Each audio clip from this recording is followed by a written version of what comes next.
கிறிஸ்துவில் பிரியமான சகோதர சகோதரிகளே, புலந்திருக்கின்ற புதிய புத்தாண்டு 2025 ஆண்டின் நல்வாழ்த்துக்களை தெரிவித்துக் கொள்கின்றேன். Happy new year to you. இந்த 2025 ஆண்டு ஒரு சிறப்பான ஜூபிலியின் ஆண்டாக அமைந்திருக்கின்றது. இந்த ஜூபிலியின் ஆண்டை நம்முடைய திருத்தந்தை எதிர்நோக்கின் ஆண்டாக நாம் அனைவரும் இணைந்து கடவுளுக்கு நன்றி செலுத்தி கொண்டாட இந்த ஜூபிலி ஆண்டிலே நமக்கு அழைப்பு விடுத்திருக்கின்றார். அப்படின்னாக்கா இயேசு பிறந்து எத்தனை வருஷம் ஆகுது? இயேசு பிறந்து எத்தனை வருடங்கள் ஆகிறது? 2025. நம்ம மீட்பர் ஆண்டவர் இயேசுனுடைய இந்த பிறப்பின் இந்த 2025 ஆண்டினை நாம் இன்று மகிழ்ச்சியோடு ஜூபிலி ஆண்டாக இதை கொண்டாடுகின்றோம். இந்த ஜூபிலி ஆண்டை கடவுள் கொடுத்ததற்காக நாம் நன்றி செலுத்த கடமைப்பட்டிருக்கின்றோம். சரி, விவிலியத்தில் முதல் புத்தாண்டு எது? முதல் ஹாப்பி நியூ இயர், அது ஹாப்பி நியூ இயரா என்னன்னு தெரியாது. ஆனால் முதல் ஆண்டு எதுவாக இருக்கும் விவிலியத்தின் அடிப்படையில்? யாரா சொன்னானாக்கா அவங்களுக்கு பூசை முடிச்சுட்டு ஸ்பெஷல் ப்ரைஸ் 1900. இந்த விவிலியத்தினுடைய அடிப்படையில் பார்க்கின்ற போது கடவுள் ஆதாம் ஏவாளை ஏதோன் தோட்டத்தில் படைக்கின்றார். அப்போ அவங்களுக்கு காலம்லாம் கிடையாது. நந்தவனத்திலே ஆண்டவரோடு மகிழ்ச்சியாக இருந்தார்கள். எந்த குறையும் எந்த விதத்திலும் அவர்கள் மகிழ்ச்சி குறைவோ காலங்களை பற்றியோ அவர்கள் காலத்திற்கு எல்லைக்கு உட்பட்டோ இல்லை. ஆனால் கடவுளின் கட்டளையை அவர்கள் மீறி நடந்தபோது அந்த தோட்டத்திலிருந்து விரட்டப்படுகின்றார்கள். அப்பொழுது அவர்கள் காலத்திற்கு உட்படுகின்றார்கள். அப்போ தான் அந்த டைம் ஸ்டார்ட் ஆகுது. அதிலிருந்து தான் கடவுள் அவர்களை அந்த காலத்திற்கு உட்பட்ட அவர்களை சபிக்கின்றார். அப்போ எடுத்த உடனே காலம் வந்த உடனே மனித குலத்திற்கு சாபம் கொடுக்கப்படுகிறது. பாம்பிற்கு சாபம் கொடுக்கப்படுகிறது, பெண்ணிற்கு சாபம் கொடுக்கப்படுகிறது, இந்த ஆணுக்கும் சாபம் கொடுக்கப்படுகிறது. நிலத்தின் இரத்த வேர்வை வேர்க்கின்ற அளவிற்கு உழைப்பாய், பெண்ணிற்கு பேறுகால வேதனை மிகுதியாக இருக்கும் என்று சொல்லி சாபம் கொடுக்கப்படுகிறது. அப்போ ஒவ்வொரு வருஷமும் நம்ம இந்த ஆண்டவரின் ஆசீர்வாதத்தை பெற்றுக்கொள்ள, ஆண்டவர் ஆசீர்வதித்தால் இந்த சாபம் நீங்கும், ஆண்டவருடைய எல்லா விதமான அருளும் நமக்கு இருந்தால் நாம் கடின உழைப்பினாலும் நம்முடைய வாழ்வில் எதிர்கொள்ளுகின்ற அனைத்து சவால்களிலும் நாம் வெற்றி பெற்றவர்களாக இருப்போம் என்று சொல்லி, இறைவன் தான் எல்லாம், காலங்கள் அவருடையன, யுகங்களும் அவருடையன என்று சொல்லி ஆண்டவரின் ஆசீர்வாதத்தோடு நாம் இந்த புதிய ஆண்டினை தொடங்க வேண்டும், நினைத்தவை எல்லாம் நடக்க வேண்டும் என்ற எதிர்பார்ப்போடு நாம் இங்கே குழுமி இருக்கின்றோம்.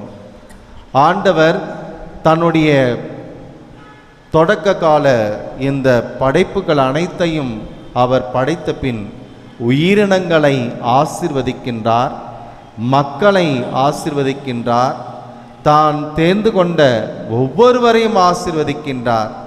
சிறப்பான ஆசிரை ஆபிரகாமுக்கு கொடுக்கின்றார், ஆபிரகாமின் வழி வருபவருக்கு கொடுக்கின்றார். தனது மக்களை அங்கு காப்பாற்ற வேண்டும் என்று வருகின்ற பொழுதெல்லாம் ஆண்டவர் தனது பிரசன்னத்தின் வழியாக சிறப்பான ஆசிரை கொடுத்து மக்களை பாதுகாக்கின்றார், அடிமைத்தனத்திலிருந்து விடுவிக்கின்றார். இந்த இறைவன் இன்றும் நமக்கு இந்த புதிய ஆண்டிலே சிறப்பான ஒரு ஆசிரை கொடுக்கின்றார். இணைச்சட்டம் 28ஆம் அதிகாரம் 1 முதல் 14 வரை கீழ்ப்படிவதினால், ஆண்டவரின் குரலுக்கு செவிமடுப்பதினால், ஆண்டவரின் கட்டளையை கடைபிடிப்பதினால் நமக்கு எப்படிப்பட்ட ஒரு ஆசீர்வாதம் கிடைக்கும் என்று அங்கு மிகவும் அற்புதமாக அங்கு கொடுக்கப்படுகின்றது. இதில் தொடக்க நூலில் பார்க்கிறோம், அங்கு ஈசாக்கினுடைய மகன்கள் ஏசா, யாக்கோப்பு, இவர்களில் இந்த மூத்த மகனுக்கு அங்கு தந்தை, அவர்களின் அப்பா ஆசீர்வாதம் கொடுக்க அவர் ஆசைப்படுகின்றார். எனவே அந்த மூத்த மகனிடம், நீ போய் எனக்கு சமைத்து கொண்டு வா, உனது சமையலை உண்டபின் நான் உனக்கு ஆசீர் வழங்க வேண்டும் என்று கூறுகின்றார். இதை கேட்ட அந்த தாய் தனது இளைய மகனின் மீது கொண்ட அன்பினால் அந்த இளைய மகனுக்கு குறுக்கு வழியிலே தனது தந்தையின் ஆசிரை பெற அவர் அங்கு சூழ்ச்சி செய்கின்றார்.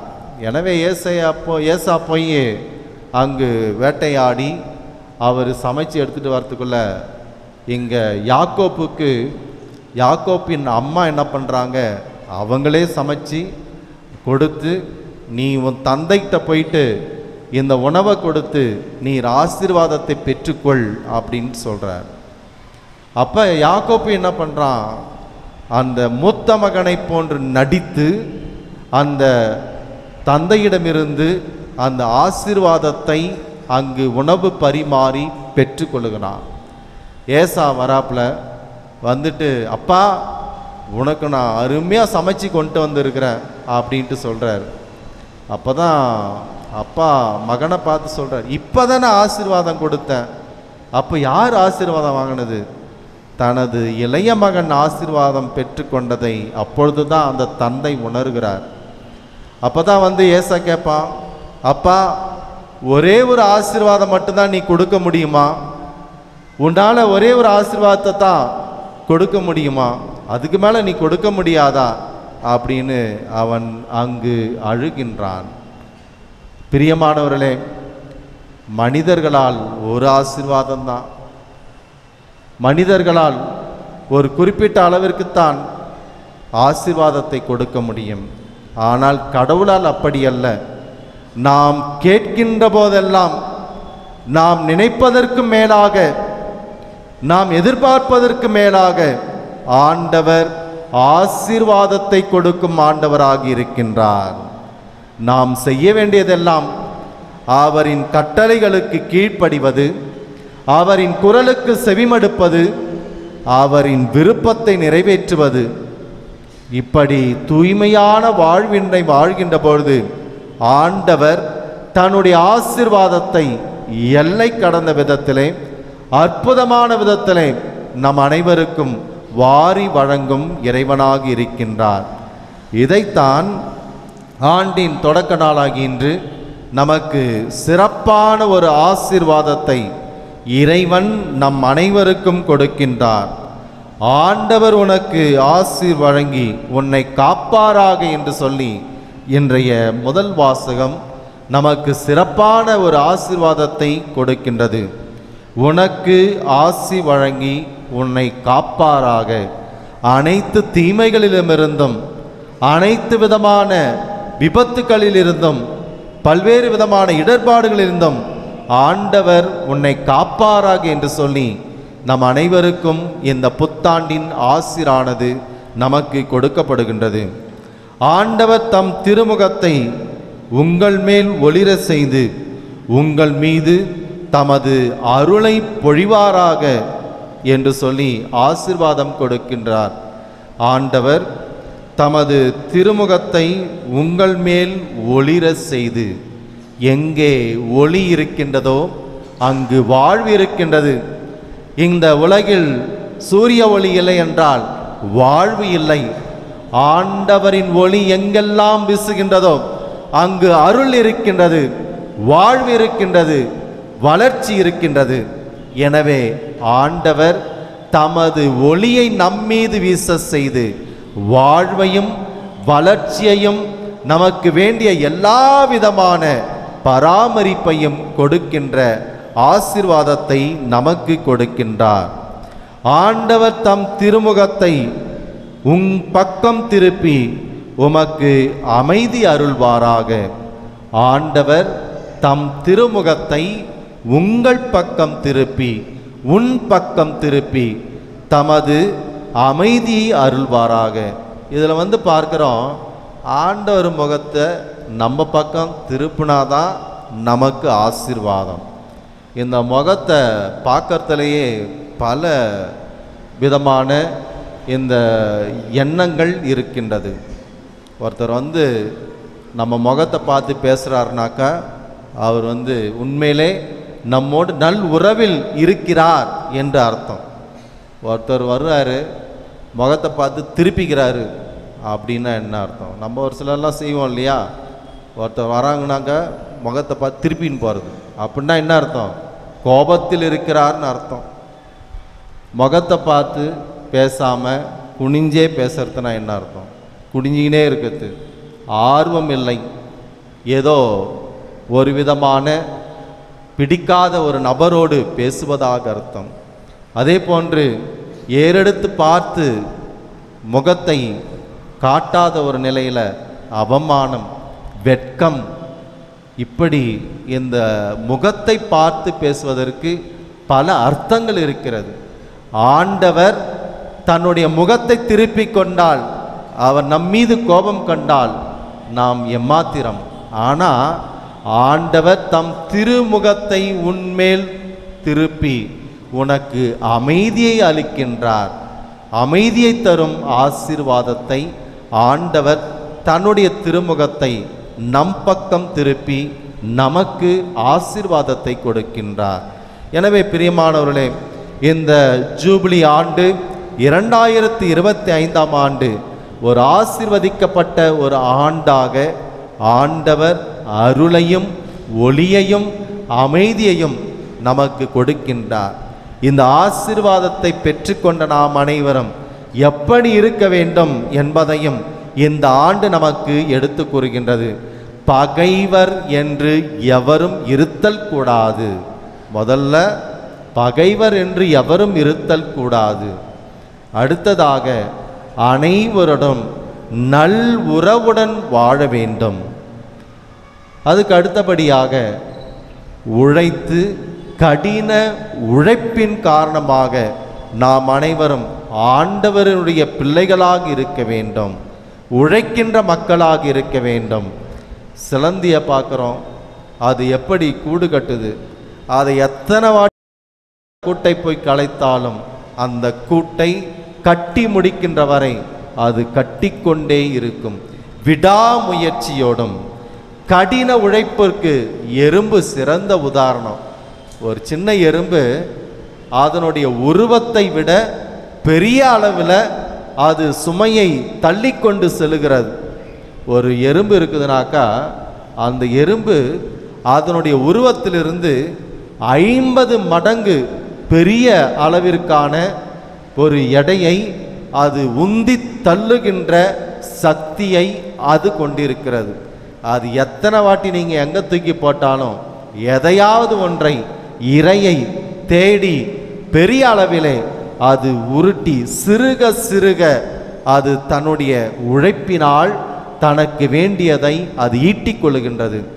மனிதர்களாகிய நாம் அனைவரும் இந்த புதிய ஆண்டிலே கடின உழைப்பினால் விடாமுயற்சியினால் ஆண்டவரின் ஆசீர்வாதத்தினால் நாம் அனைவரும் பல வகைகளில் நாம் ஆண்டவரோடு இணைந்து நாம் செய்கின்ற ஒவ்வொரு செயலிலும் நாம் வெற்றி காண இந்த புத்தாண்டு நமக்கு அழைப்பு கொடுக்கின்றது.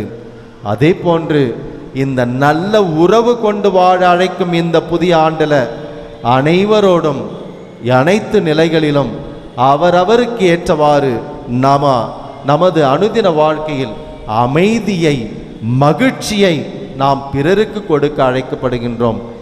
எப்பொழுதும் மகிழ்ந்திருங்கள், இடைவிடாது நன்றி சொல்லுங்கள் என்று சொல்லி மகிழ்ச்சியின் ஆண்டாக, நன்றி சொல்லும் ஆண்டாக இந்த ஆண்டு நமக்கு அமைய நாம் சிறப்பாக ஜெபிக்க அழைக்கப்படுகின்றோம். இறுதியாக இந்த புத்தாண்டில் என்ன செய்யணும் அப்படின்னு சொல்லுகின்ற போது, நாம் இயற்கையை அன்பு செய்யும், இயற்கையை நேசிக்கும் மனிதர்களாக இருக்க அழைக்கப்படுகிறோம். கடந்த ஆண்டில் பார்க்குறோம், நம்ம வயநாட்டில் நம்ம நினச்சி கூட பார்க்கல, மிகப்பெரிய நிலச்சரிவு. ஒரு 2-3 வாரங்களுக்கு முன்பாக கடுமையான மழையினால் இந்த நீலகிரி அந்த மலை அடிவாரத்தில் எவ்வாறு மலை சரிவினால் சேதம் ஏற்பட்டது, இயற்கை சீற்றம். இன்னைக்கு கூட நம்ம டிவியில் பார்க்குறோம், மிகப்பெரிய ஒரு பனிப்பாறை உருக ஆரம்பித்திருக்கின்றது. இது முழுமையாக உருகி செல்லும் என்றால் பெரிய இயற்கை சீற்றங்கள் நடைபெறும் என்றும் அறிஞர்கள் கணிக்கின்றார்கள். எனவே இந்த உலகத்தில் இயற்கையை அன்பு செய்கின்ற போது இயற்கை நமக்கு பாதுகாப்பாக இருக்கின்றது. இந்த புதிய ஆண்டில் தீர்மானங்களை எடுக்கவும் நாம் அழைக்கப்படுகின்றோம். புதிய தீர்மானங்கள் நமது வாழ்வின் வளர்ச்சிக்கு உகந்ததாக இருக்கின்றது. எனவே இந்த புதிய தீர்மானம் என்று சொல்லுகின்ற போது, இனி ஒவ்வொரு நாளும் விவிலியத்தை வாசிப்பது, 15 நிமிடங்கள் நமது வீடுகளிலும் அல்லது ஆலயத்திற்கும் ஒவ்வொரு நாளும் சென்று 15 நிமிடம் ஜெபிப்பது, விவிலியத்தை வாசிப்பது என்று சொல்லுகின்ற போது 2 முதல் 4 பக்கங்களை வாசிப்பது. அதோடு மட்டுமல்லாமல் ஒவ்வொரு நாளும் ஏதேனும் ஒரு புண்ணிய காரியத்தை செய்வது. மற்றும் இன்றைய நவீன காலத்தில் இளைஞர்கள் மற்றும் எவ்வளவோ குழந்தைகள் இன்று இந்த மொபைல் ஃபோன், செல்ஃபோனினால் அதனுடைய தாக்கத்திற்கு அடிமையாகி இருக்கின்றார்கள். இன்றைக்கி நம்ம கோயிலில் நிறையா இளைஞர்கள் இருக்கிறார். அந்த இளைஞரெல்லாம் கை தூக்கும் பார்ப்போம். என்ன எல்லாம் வயசானவங்க தான் இருக்கிறாங்களா? ஸ்கூலில் படிக்கிறவங்களாம் கை தூக்கும் பார்ப்போம். எழுப்பிடுங்க. ஸ்கூலில் படிக்கிறவங்க இன்னும் ஸ்ட்ரைட்டாக என்ன எல்லாம் வர கம்மியாகினே போகிறது அட்டண்டன்ஸு ஸ்கூலில் படிக்கிறவங்களாம். ஆனால் சண்டே மாஸ் கார்டு கையெழுத்து வாங்குறப்ப மட்டும் அப்படி பெரிய லைன் நிற்குது. ஓகே, இதில் யாரெல்லாம் டெய்லி மொபைல் ஃபோன் பார்க்குறவங்க கை தூக்கும் பார்ப்போம். உங்களுக்கு தான் சொல்லினுக்கிறேன். இந்த வருஷம் அப்பா அம்மாட்ட ஸ்கூல் முடிஞ்ச உடனே மொபைலை வாங்கிறது, தேவையில்லாமல் உட்காந்து மணிக்கணக்காக பார்த்துட்டு இருக்கிறது, இதெல்லாம் இல்லாமல் நாம் கடவுள் கொடுத்த அனைத்தையும் நல்லவற்றுக்காக தீங்கிழைக்காதவாறு அனைத்தையும் பயன்படுத்தி சுறுசுறுப்புள்ள ஒரு மகிழ்ச்சியின் ஆண்டாக இதை பயன்படுத்த அழைக்கப்படுகின்றோம். புதிய ஆண்டிற்கான செய்தியை நம்ம சிந்தித்த நாம், இந்த நாள் நம் அனைவருக்கும் அன்னை மரியாளோடு இணைந்து இந்த புத்தாண்டை கொண்டாட திரு அவை நமக்கு அழைப்பு கொடுக்கின்றது. எனவே இந்த நாளில் அன்னை மரியாளை இறைவனின் தாய் என்று சொல்லி நாம் இந்த விசுவாச கோட்பாட்டினை மகிழ்ச்சியோடு கொண்டாட அழைக்கப்படுகின்றோம். இயேசுவுக்கு எத்தனை சுவாபம்! இயேசு இந்த உலகத்தில் இருந்தார் இல்லையா? அவர் எத்தனை சுவாபத்தோடு இருந்தார்? சிஸ்டருங்கெல்லாம் பதில் சொல்லக்கூடாது. இந்த கேட்டிசம் பசங்க, பூசதி பசங்க யார் சொல்லுவா? வயசானவங்களாம் சொல்லக்கூடாது. கேட்டிசம் பசங்க, இயேசுக்கு எத்தனை சுவாபம்?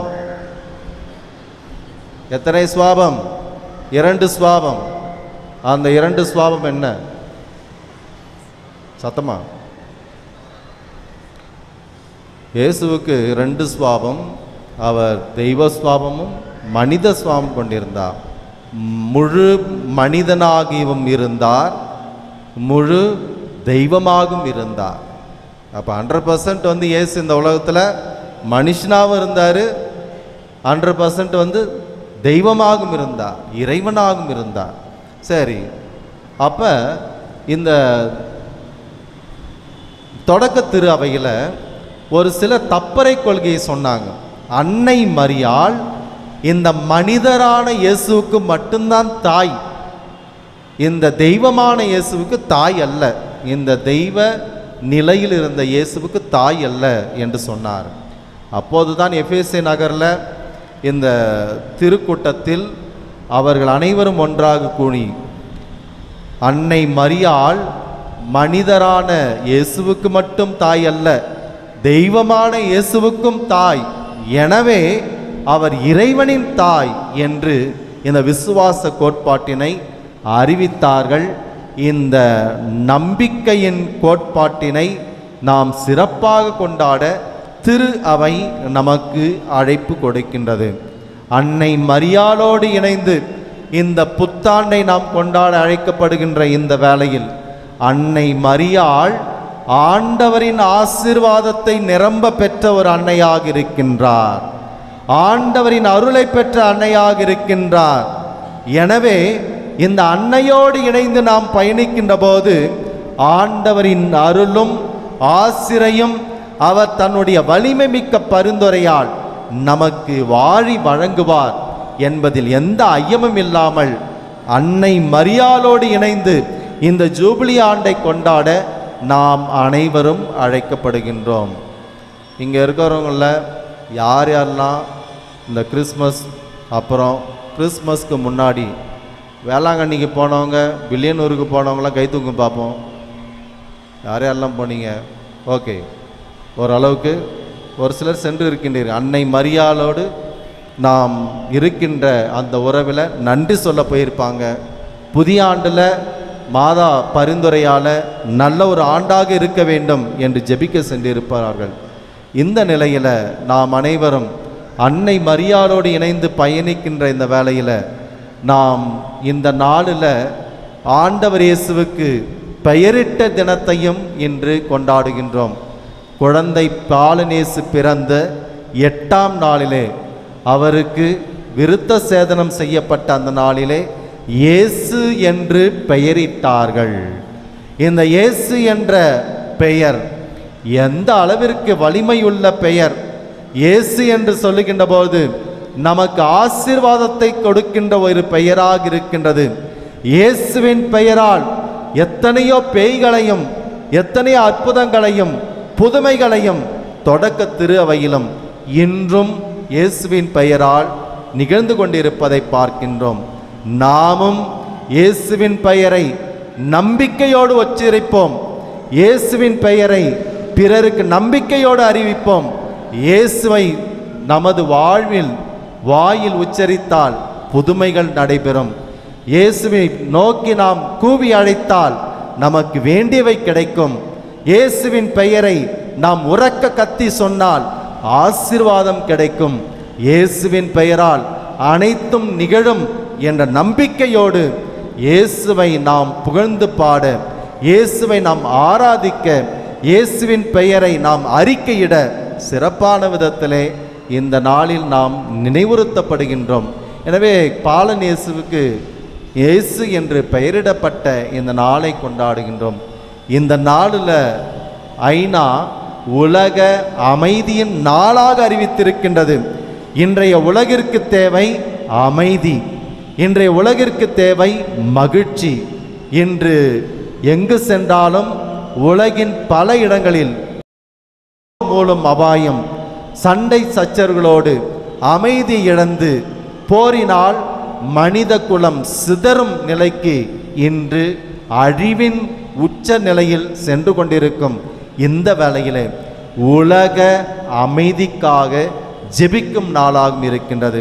எனவே பிரியமானவர்களே, இந்த நாளில் நாம் புலந்திருக்கின்ற இந்த புத்தாண்டிற்காக நன்றி செலுத்தும் வேளையிலே ஆண்டவரின் ஆசீர்வாதத்தோடு இந்த புத்தாண்டில் அனைத்து தீர்மானங்களும் நாம் வெற்றி காணவும், அன்னை மரியாளோடு இணைந்து ஆண்டவரின் ஆசீர்வாதத்தை பெற்றுக்கொள்ளவும், இயேசுவின் பெயரை நாம் தைரியமோடு அறிக்கையிட்டு அவரின் பெயரை மகிமைப்படுத்தவும், இந்த உலகம் அமைதி காணவும் சிறப்பாக இத்திருப்பலியில் மன்றாடுவோம். ஆமேன்.